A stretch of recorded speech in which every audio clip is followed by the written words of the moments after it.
The fluorescent lights hummed overhead at Sacred Heart Hospital in Raleigh, a sound like electricity trapped in glass, and Katie Rodriguez had been listening to that sound for exactly 6 months without a single person asking her name.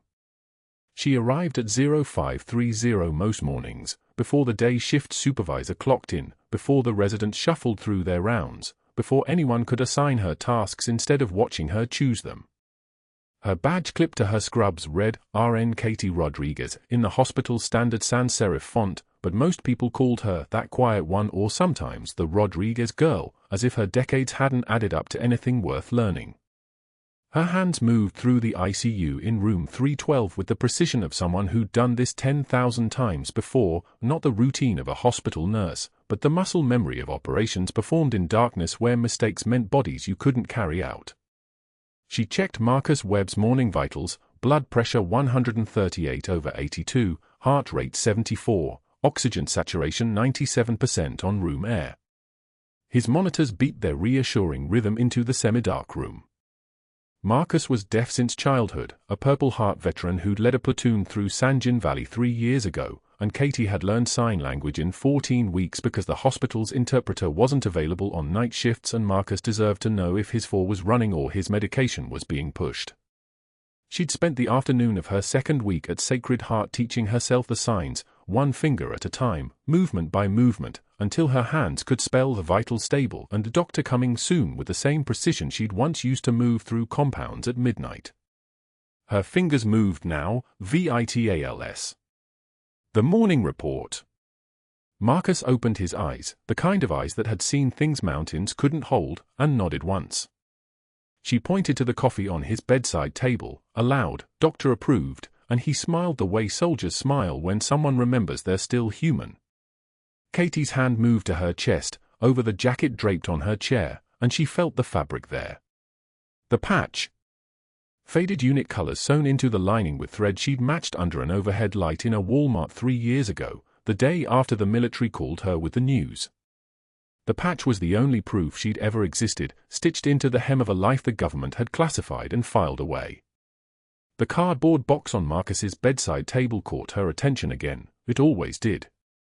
Personal effects brought from his home when the cardiac team admitted him 4 days ago. Katie had seen his daughter place it there, watched the way she'd handled the objects inside, a photograph in a silver frame, a book with a broken spine, a medal in a presentation case. She'd glimpsed one detail when rearranging flowers yesterday. The citation. Sanjin Valley, 2021. Special Forces Extraction Operation. The same valley. The same year. The same operation that had brought her son back in a flag-draped coffin. Katie finished her charting at the nurse's station, her handwriting precise as a surgeon's signature, each letter formed with the kind of attention that made physicians trust her notes. 8 years of charting meant 8 years of details nobody had bothered to read. She reviewed Marcus Webb's medical file on the computer, the screen casting blue light across her face, and something caught. Procedure listed in his intake summary, cardiac catheterization performed 3 days ago. But the note from the attending physician read patient stable, no intervention required. Katie's fingers paused on the keyboard. A cardiac catheterization, insertion of a thin tube into the heart chamber, requiring hours of recovery, but no actual intervention. No stent placed. No arrhythmia corrected. No thrombus removed. The procedure code and the clinical note didn't match. Her eyes moved to the billing summary attached to the file. The procedure had been coded as a therapeutic intervention. Insurance billing, $18,000. She clicked back to the admission photograph. Dr. Sterling's signature on the authorization form. Dr. Sterling's name as the ordering physician. Dr. Sterling's initials on the cardiac report. Her jaw tightened. Pain was information. Pain meant something was wrong. And something was deeply, systematically wrong.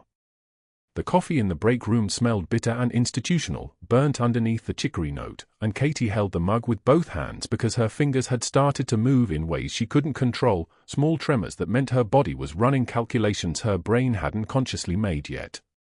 She'd been trained for this. 7 years in the teens meant recognizing patterns of deception, identifying discrepancies, understanding when someone was lying with documentation instead of words. But those 7 years had been erased. Her file had been redacted.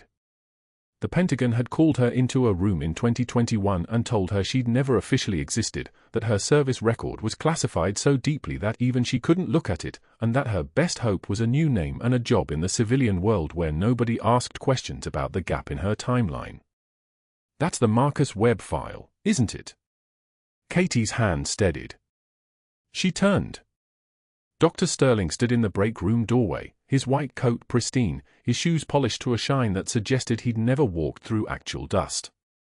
His cologne arrived before his presence, something expensive and chemical, like a hospital that had gone to medical school.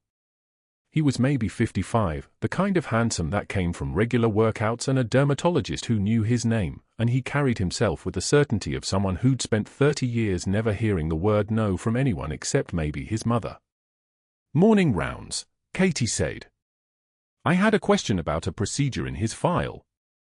Something wrong with the charting. The cardiac catheterization from 3 days ago." She set her coffee down carefully. The order was placed. The billing was processed. $18,000. But the clinical note says no intervention was required.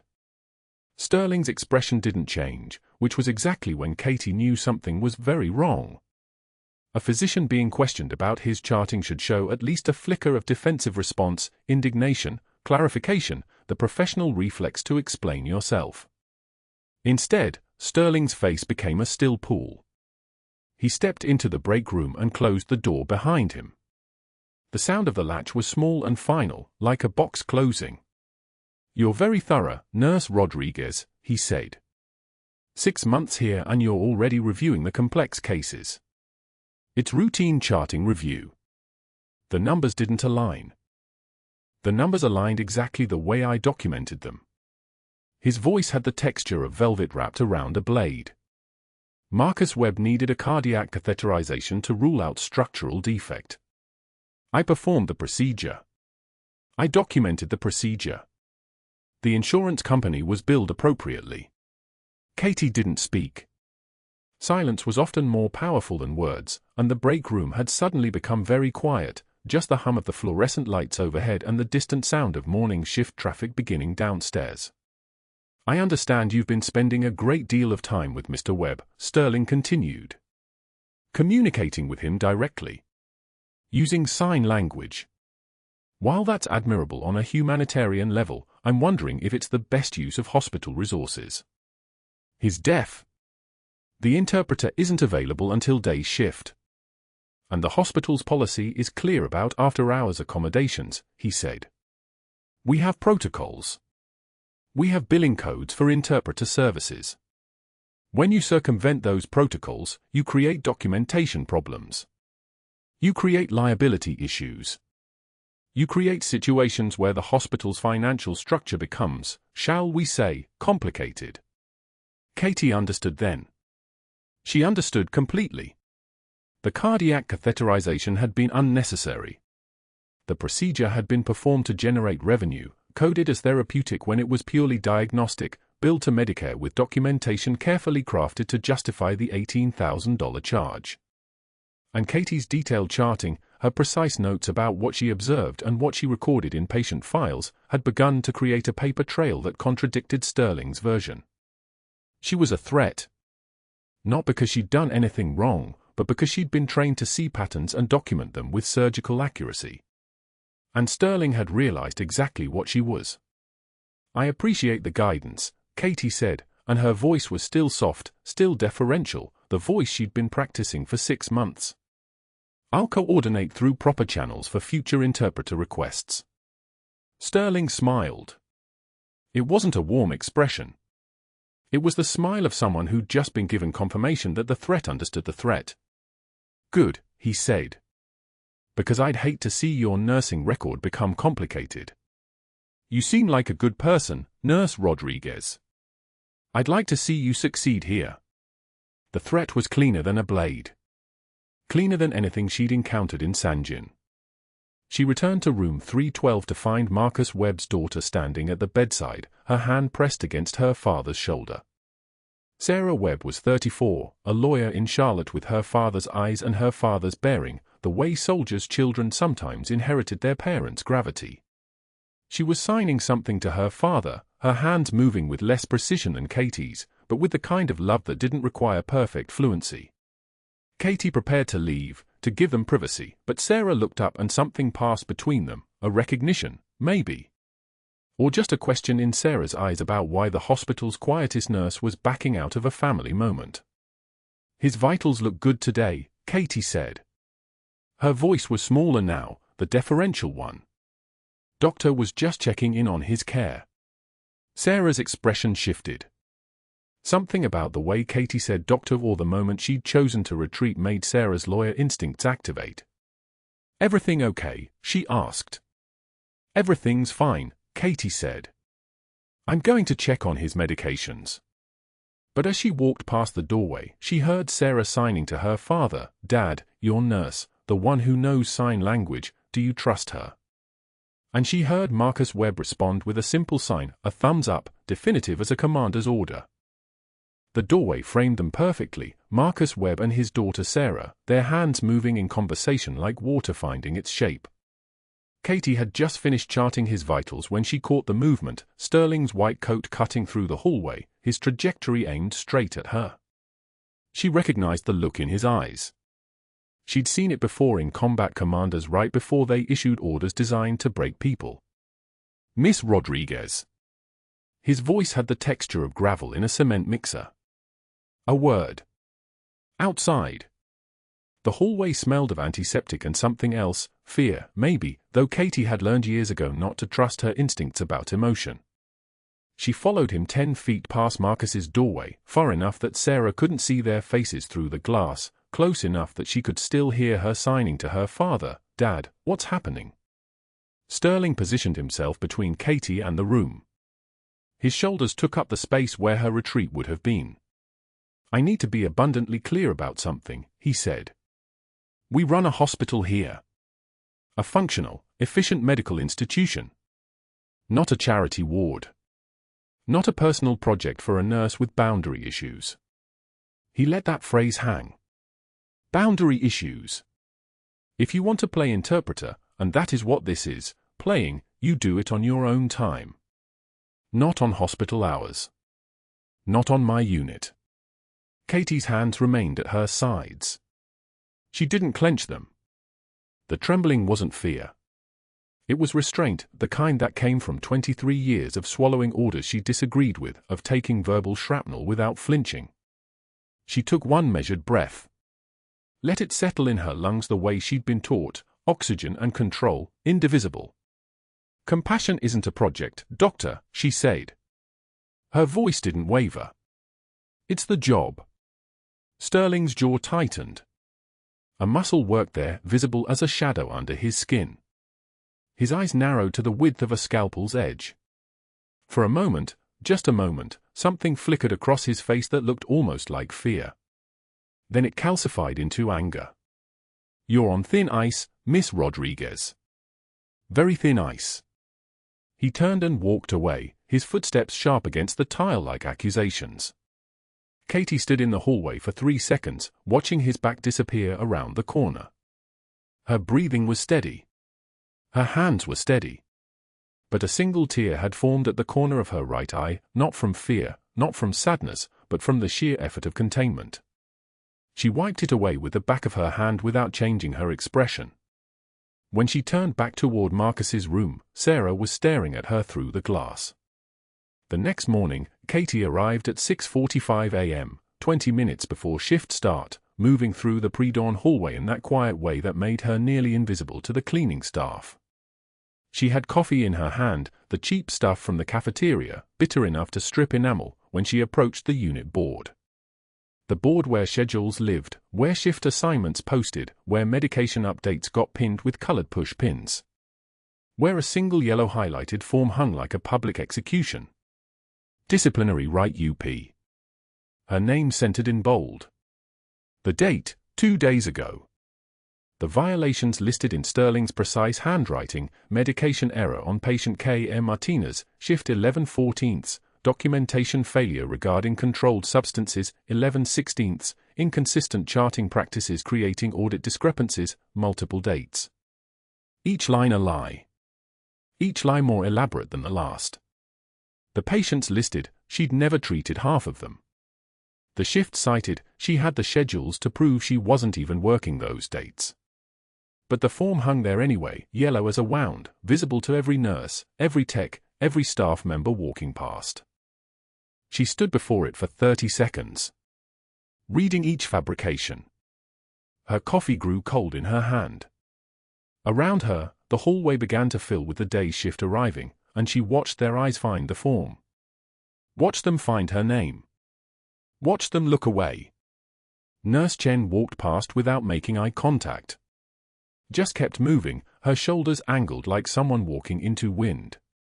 Orderly Marcus whispered "That's messed up" under his breath as he passed, but he kept moving too.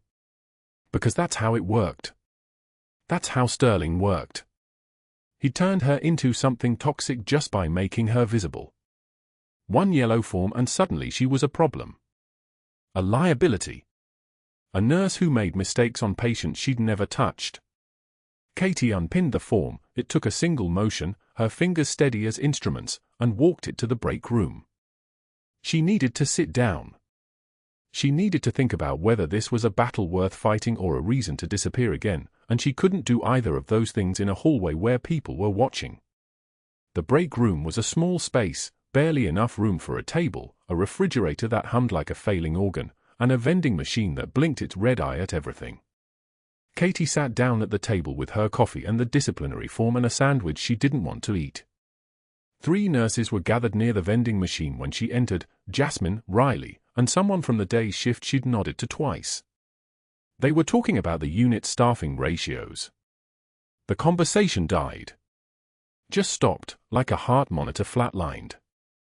Jasmine turned. Made eye contact.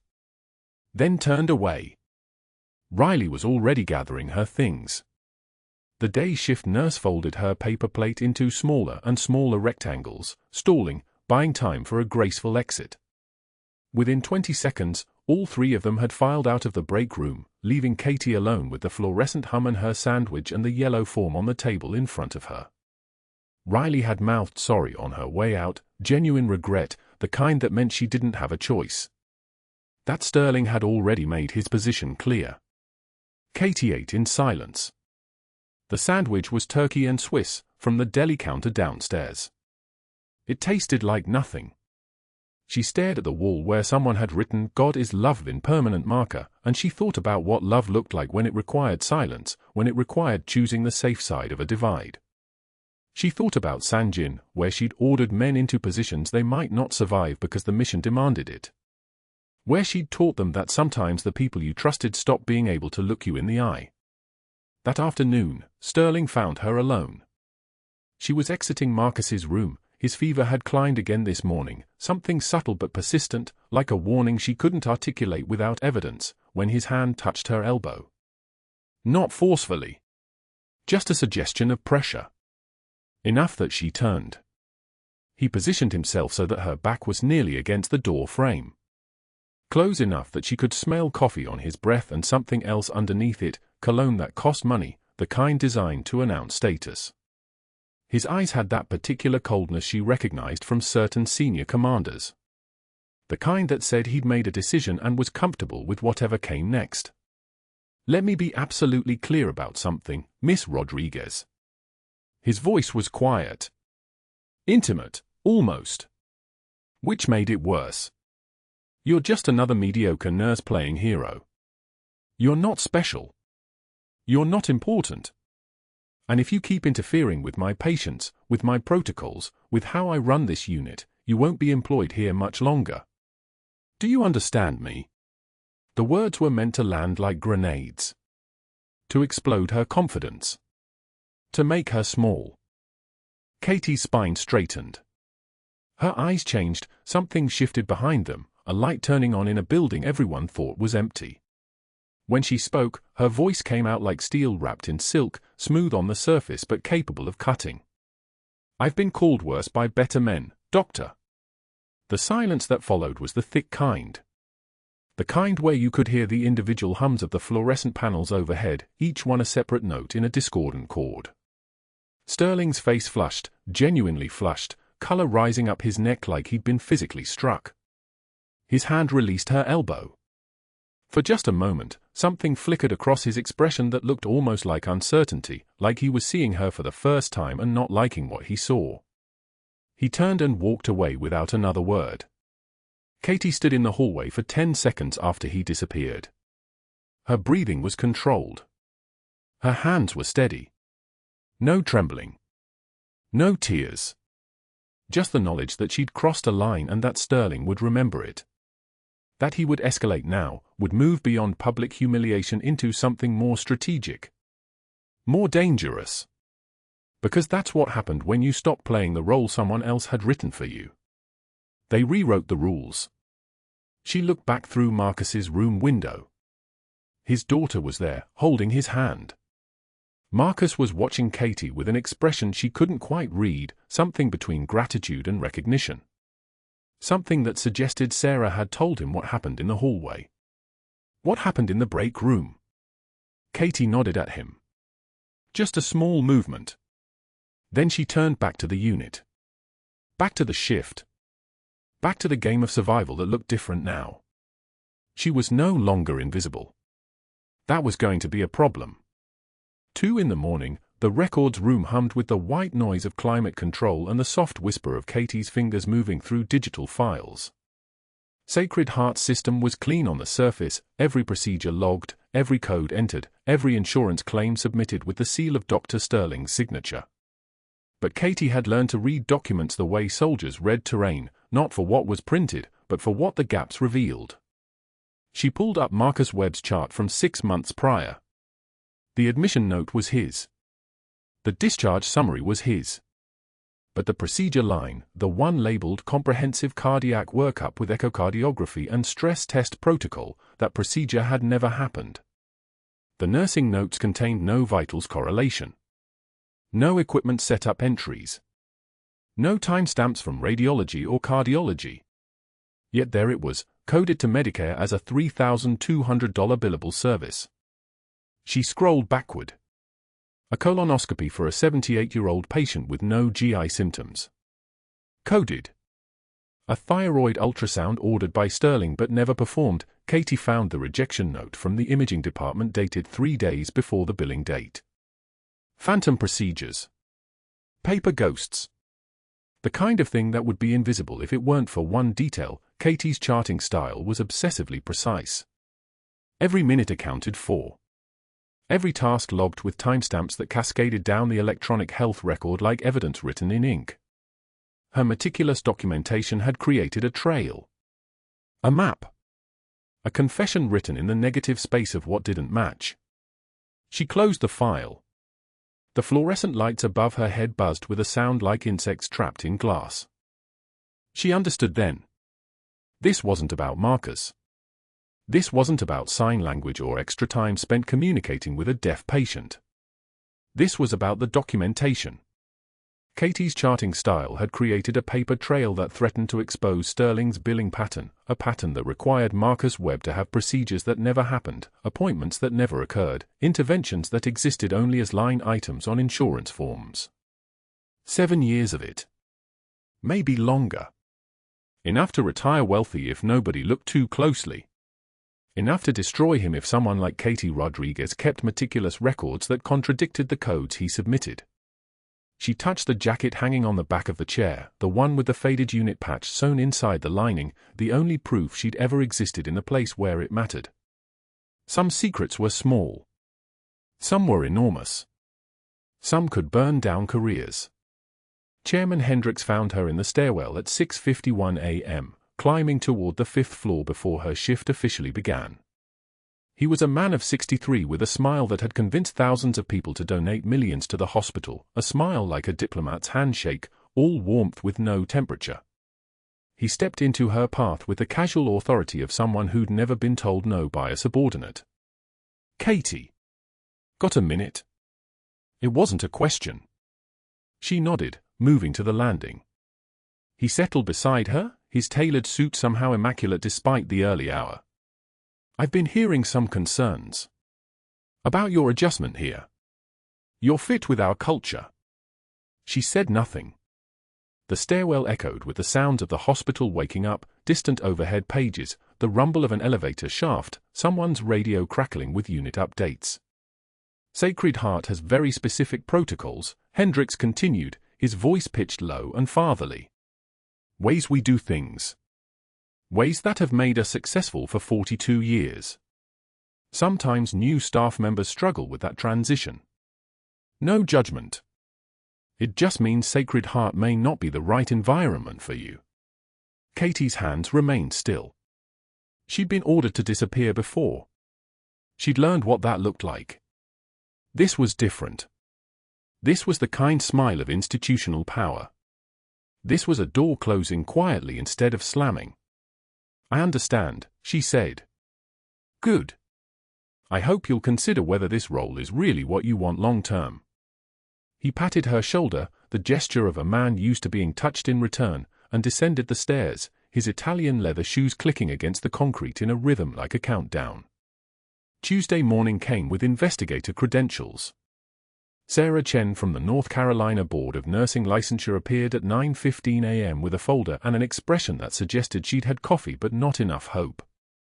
The HR director, Patricia, escorted Katie to a small office and closed the door with the sound of a lock turning. This is routine, Patricia said, but her hands were clasped so tightly her knuckles had gone white. Someone filed a formal complaint about your nursing practice. Concerns about medication safety. Patient advocacy conflicts. The board requires us to investigate. Katie felt something shift inside her, not fear, but the settling of awareness. The understanding that once certain mechanisms started, they had their own momentum. What do they need from me? Your nursing school transcripts. Your work history.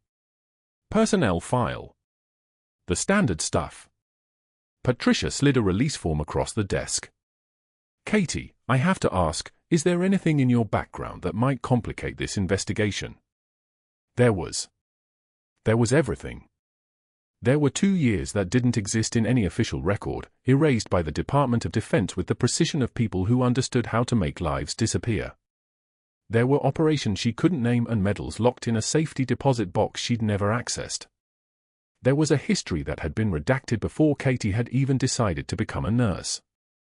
No, Katie said. She signed the release form.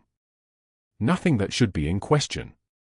By Wednesday, the investigator was requesting archived files. By Thursday, Katie found herself on the surgical floor, reassigned with the kind of staffing explanation that nobody believed.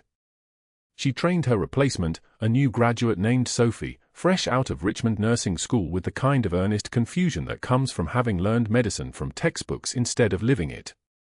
Sophie had steady hands but no instinct.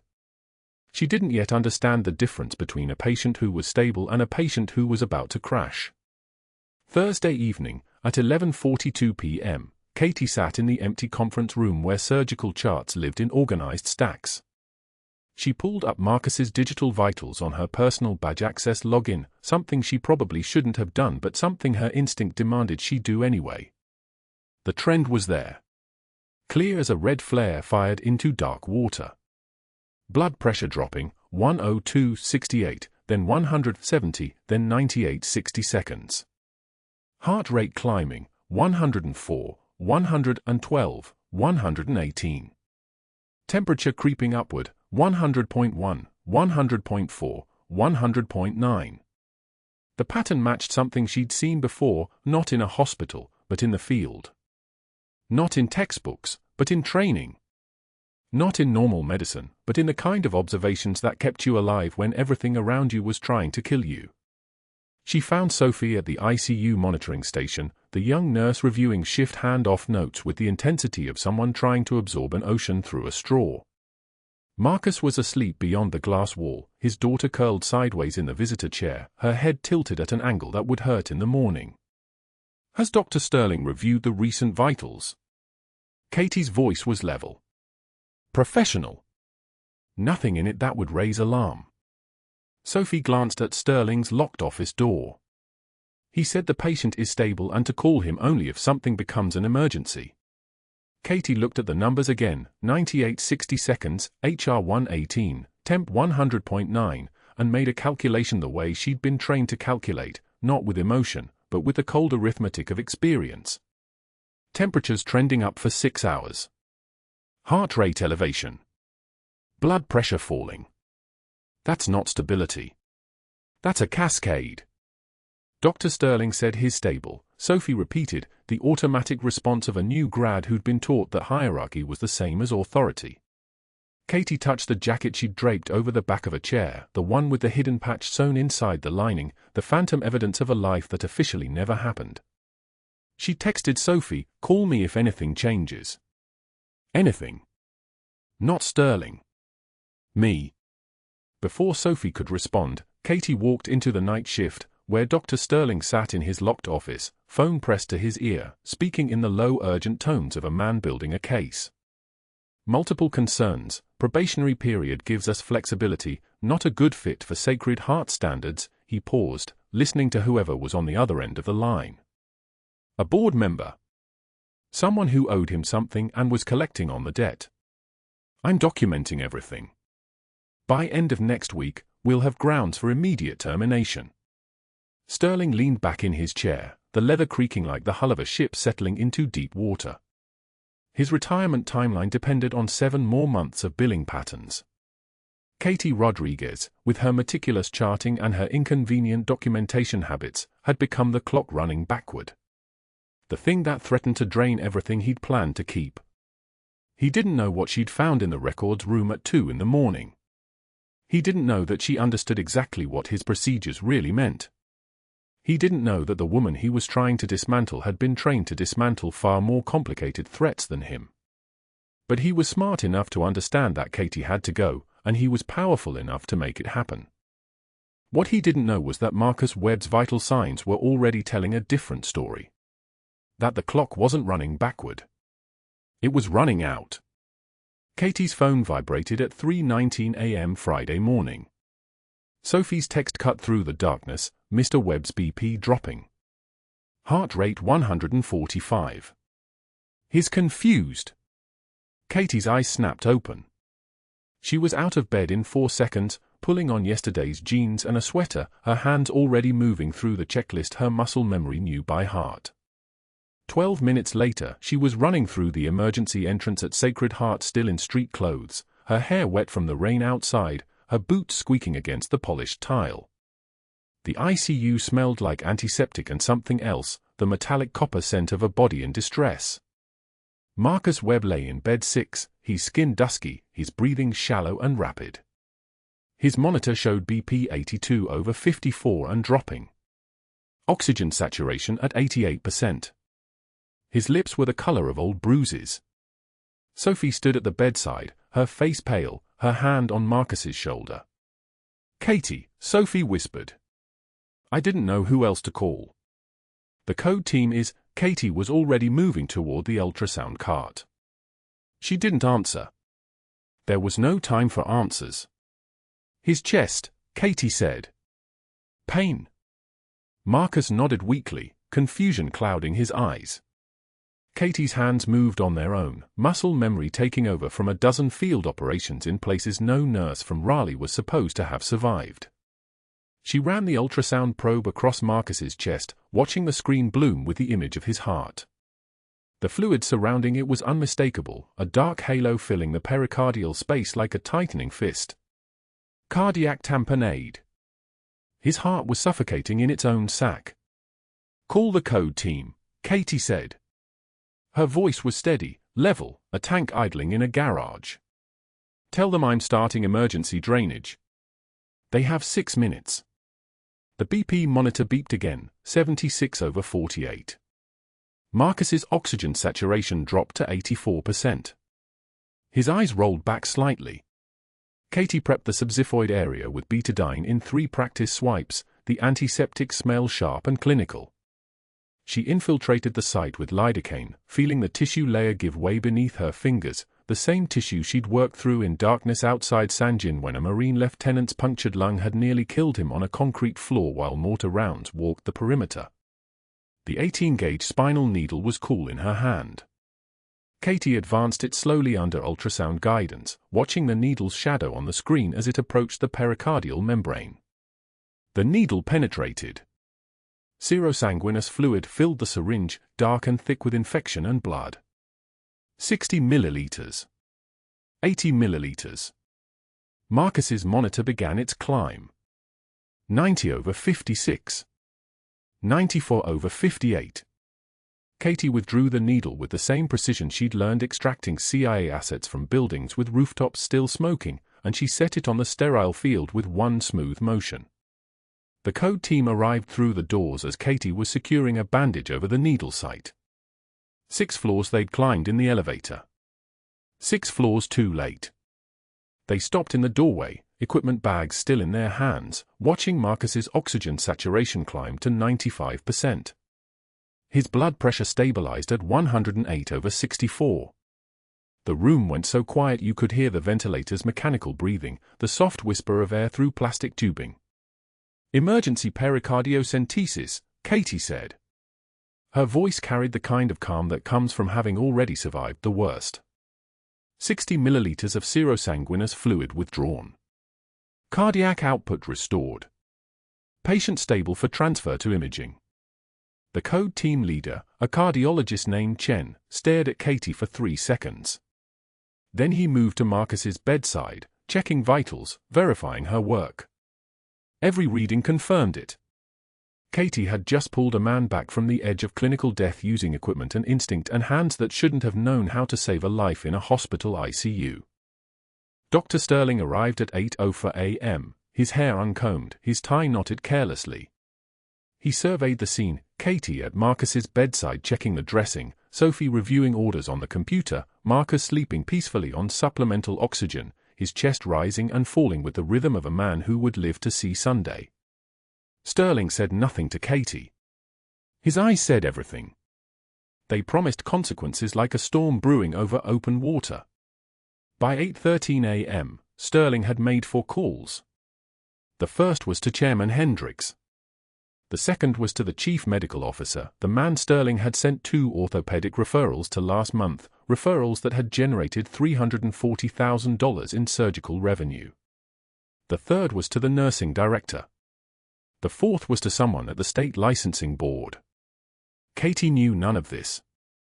She was documenting the emergency drainage procedure in Marcus's chart with the precision of someone who understood that charts were permanent records, that every word she wrote would outlive her employment by decades. At 2:20 p.m., Sterling filed an incident report. It was 3 pages.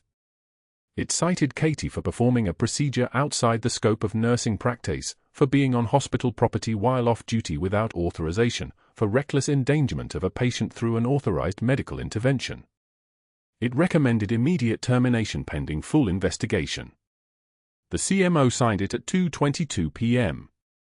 The nursing director was notified at 2:51 p.m. At 2:14 p.m., security appeared at the nurse's station. 2 officers in pressed uniforms, their radios crackling with a white noise of hospital-wide communication. One of them was named Richards, a man Katie had nodded to in the break room a dozen times over 6 months. Richards looked everywhere except at Katie's face. "Ms. Rodriguez," he said. "We need you to gather your personal items. You've been placed on immediate suspension pending investigation." The room went still. Not quiet, still. The kind of silence that fills a space when everyone stops breathing at the same time. Katie could hear the fluorescent lights humming overhead, their electric hum like insects trapped in plastic. She stood, nodded once to Sophie without meeting her eyes, and walked toward the locker room. Her jacket hung on the same hook it had hung on for 6 months.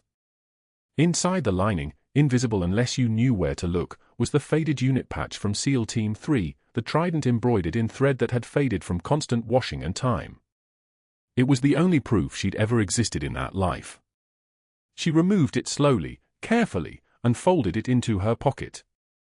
Then she took the cracked mug from her locker, the one that read "World's Okayest Nurse" in faded letters.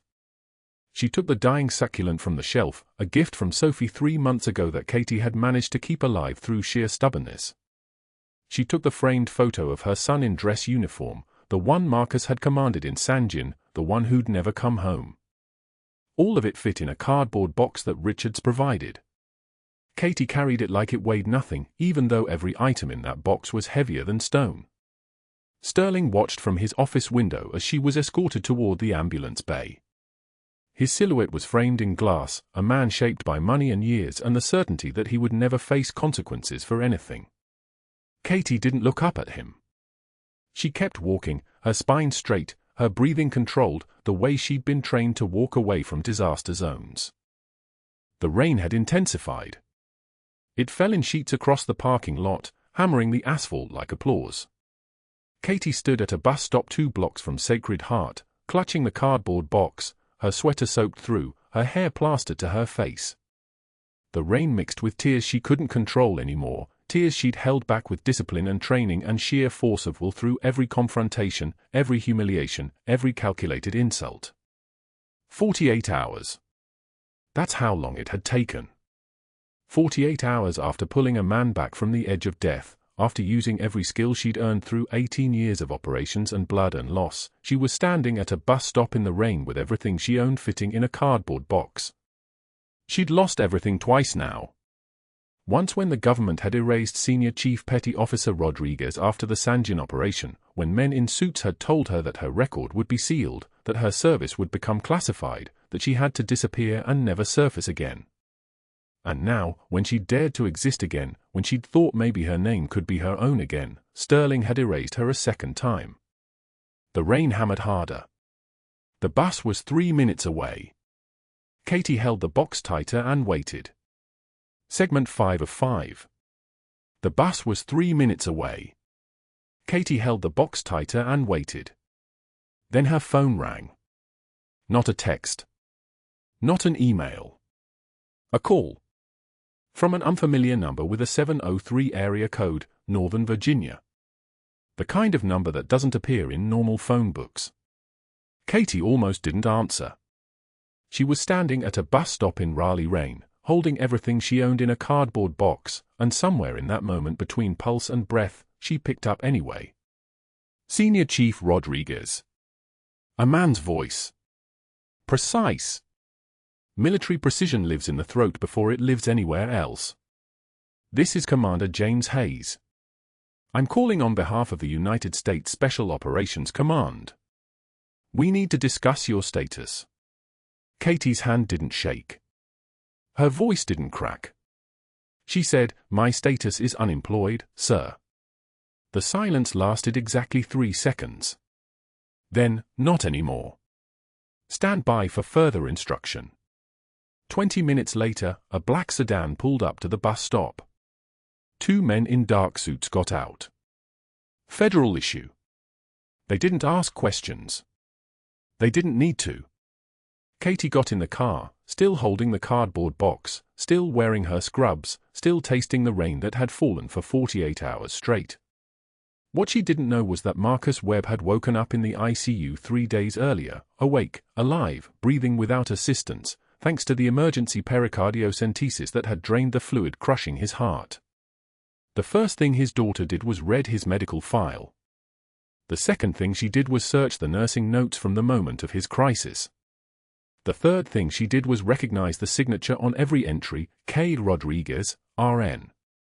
Senior Chief Petty Officer Katie Rodriguez, USN, retired.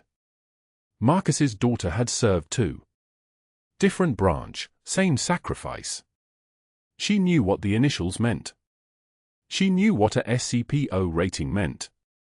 She recognized the handwriting of someone who'd learned to document under fire, whose notes were precise enough to testify in a combat tribunal.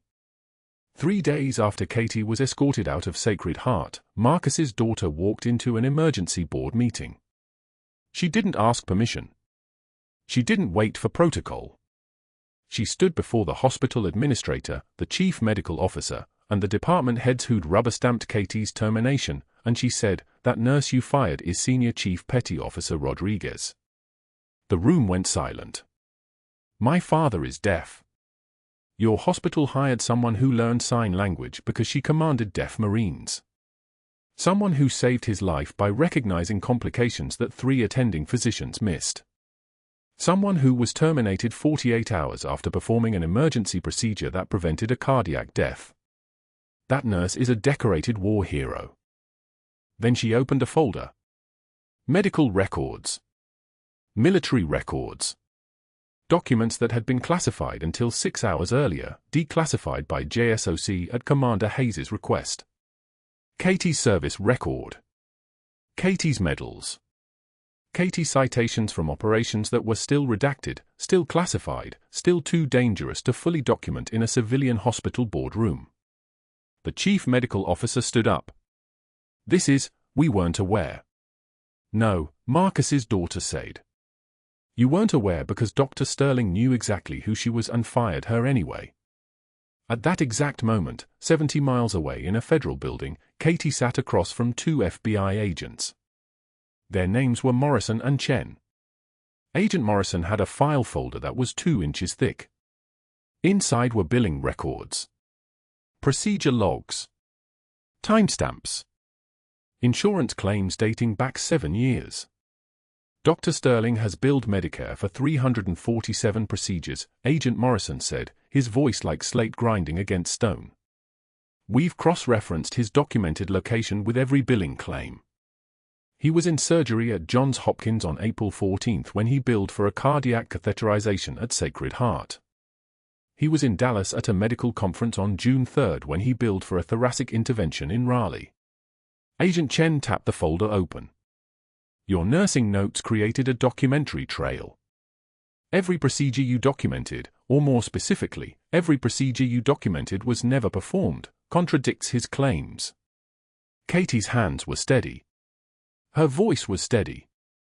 I charted what I saw. Exactly, Agent Morrison said. A decorated military nurse charts what she sees. Honestly. Precisely. In a way that's legally defensible and medically accurate. Your meticulous charting created an evidentiary problem for his scheme. You exposed him. The door to the boardroom at Sacred Heart opened. In walked Commander James Hayes in dress whites, Navy service dress, medals across his chest like a constellation. Behind him came 2 FBI agents carrying a briefcase. Behind them came a Marine colonel in dress blues. Chairman Hendricks stood. Who authorized this? Commander Hayes's voice cut like a blade through water. I did. I'm here on behalf of the Department of Defense. This is Colonel Marcus Robertson, Joint Special Operations Task Force. We're here regarding the unlawful termination of Senior Chief Petty Officer Katie Rodriguez. Dr. Sterling was still sitting at the board table. His face had gone the color of old bone. His attorney, who'd been quietly competent 5 minutes earlier, was now typing something into his phone with shaking hands. Dr. Sterling, Commander Hayes continued, earned his medical degree and his career security through legitimate work. Senior Chief Rodriguez earned her security clearance through 12 years of active service, 2 Navy Crosses, a Silver Star, and the Defense Superior Service Medal for operations I still can't discuss. She pulled my men out of Sanjin when everyone else said it was impossible. She brought them home. The room had become a church. Everyone was holding their breath like it might escape if they loosened their grip. Agent Morrison opened the briefcase.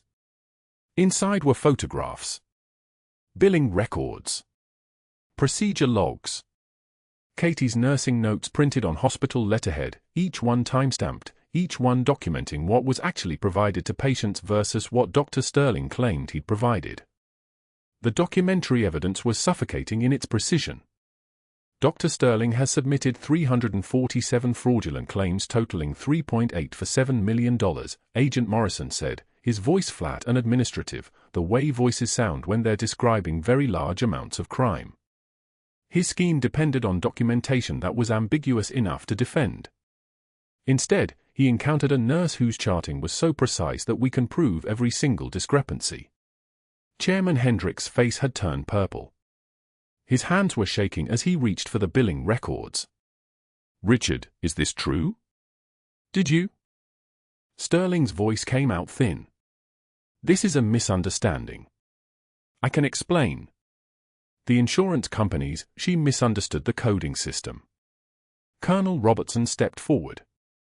The military uses silence like a weapon. He didn't speak. He just looked at Sterling. 40 years in uniform, that look. Eyes that had seen worse things than a doctor stealing from Medicare, but understood that theft of trust is still theft. You fired a decorated war hero, Colonel Robertson said, to cover your financial crimes. You endangered a Purple Heart recipient's life by removing his most skilled caregiver from his bedside. You slandered a woman who has sacrificed more than you can imagine. The nursing director found her voice. It cracked. You told me she was unstable. You said there were concerns about her clinical competence. You said? I lied, Sterling whispered. His attorney stood up. He was a good attorney, the kind who knows when the case is lost. He closed his briefcase without a word and walked toward the door. As he passed the board table, he didn't look at Sterling. That silence meant something. That meant his own lawyer had just abandoned him. The chief legal counsel stood. She was gray-haired and had probably seen 1,000 violations of hospital policy, but this was different. This was the moment the institution had to choose what it was. Dr. Sterling, she said, effective immediately, your clinical privileges at Sacred Heart Hospital are terminated. Your malpractice insurance carrier will be notified. The State Medical Board will be notified. Security will escort you from the building. Colonel Robertson stepped toward Sterling. He was wearing ribbons that meant things civilians never learned. His dress blues fit him like they were tailored by someone who understood that uniforms are the physical manifestation of character. You're terminated, effective immediately. And you will not practice medicine again. Not if I have to spend the next 8 years testifying to that fact. News cameras that Sterling had invited to the boardroom because he thought they'd be filming his vindication, his removal of an unstable employee, his triumph, were instead filming his collapse. Security guards flanked him. They escorted him from the room with the kind of professional gentleness that's somehow worse than anger. His perp walk through the corridor of Sacred Heart Hospital was silent except for the click of camera shutters. Nurses lined the hallway. They watched. They watched him past the unit board where her fabricated write-up still hung, the false disciplinary report he'd posted, the evidence of his campaign to destroy her. Someone reached up and tore it down as he passed. The paper fluttered to the floor like a confession. Outside the hospital, Katie was receiving a phone call. From Commander Hayes. His voice was different now, not official, not military command voice, but something warmer underneath. Senior Chief, your record is clear. Your honor is restored. And Sacred Heart would like to speak with you about your future. If you're interested. She was standing at her apartment window. The rain had finally stopped. Sunlight was breaking through the clouds in that specific way that only happens after 48 hours of downpour, where the light looks almost solid, like you could hold it. She didn't answer right away. Then, what would they want with me, sir? Everything, Commander Hayes said. They want to hire you. They want to name a new veteran care wing after your son. They want the world to know what you did. And what you are. 6 months passed like water. Dr. Sterling sat in a community college classroom in a suburb of Raleigh, teaching CPR certification to board students for $15 an hour. His license had been suspended pending trial. 14 counts of healthcare fraud. His retirement fund had been seized. His reputation was a word no one would speak out loud. He demonstrated chest compressions on a plastic dummy, mechanical, empty, the way compression looks when there's no love in it, no purpose, while his former colleagues testified before a grand jury about his billing patterns, his behavior, his complete absence of remorse. Katie Rodriguez stood in Sacred Heart's new veteran care wing. The wing bore her son's name. Lieutenant James Michael Rodriguez, United States Marine Corps, 2007 to 2009, San Gin Valley, Helmand Province. The young Marine who'd left under Marcus Webb's command and come home in a flag-draped coffin. The son whose death she'd never spoken about in a public space until this moment. Marcus Webb stood beside her, recovered, walking with a cane, his daughter signing at the ribbon-cutting ceremony for everyone who couldn't hear the words. Katie's framed uniform jacket hung on the wall, finally not hidden, not folded into shadows. Behind glass. The faded SEAL unit patch visible. Her insignia. Her proof. Beneath it, a plaque that listed her decorations like a prayer. 2 Navy crosses. The Silver Star. The Defense Superior Service Medal. Citations that had been classified for a decade. Words that the government finally allowed civilians to read. Young nurses gathered for the dedication. Fresh faces. No idea what sacrifice looked like. Katie addressed them, her uniform jacket still on, still bearing the weight of it, and her voice was steady in that way that voices are steady only when they've survived the worst that can happen. Dignity costs nothing, she said, but means everything. Every patient deserves your best, regardless of who's watching or what it costs you. The right thing is still the right thing even when it's hard. Especially when it's hard. Commander Hayes presented her with a shadow box. Inside, in perfect military formation, were her medals. The first time she'd seen them all together. The first time the government had allowed her to display them. She reached out and touched the glass, and her hand was steady. Not trembling. Steady. Marcus Webb saluted her. His hand shook with the effort and the emotion, but he held it until she returned the salute, and then he signed, "You saved my life twice, Senior Chief Phantom. Once in Sanjin when everything was fire. Once in that ICU when everything was silent. I never forgot." That evening, Katie walked through the ICU where she'd been humiliated. The break room where nurses had fled when she entered was now a place where they waved her in, saved her a seat, asked about her son and her service and why she'd chosen to become a nurse when she'd already given so much. She didn't answer right away. Then, because there's a difference between saving lives in combat and saving them when there's time to say goodbye. I wanted that second kind. On her way out, she passed the unit board. Where Sterling had posted her fabricated write-up, now hung a hospital-wide commendation for clinical excellence and a photograph of her in dress uniform. Senior Chief Petty Officer Katie Rodriguez, United States Navy, retired. The hero who'd walked among them in scrubs, saving lives in the dark, the whole time carrying proof of who she was sewn into the lining of her jacket, waiting for permission to be seen. If you've ever been underestimated, misjudged, told you didn't belong, please like and subscribe. Share this story with someone who needs to know that quiet people often carry the biggest strength. And comment below, what would you have done in Katie's position? Would you have saved him and risked everything? Or would you have looked away?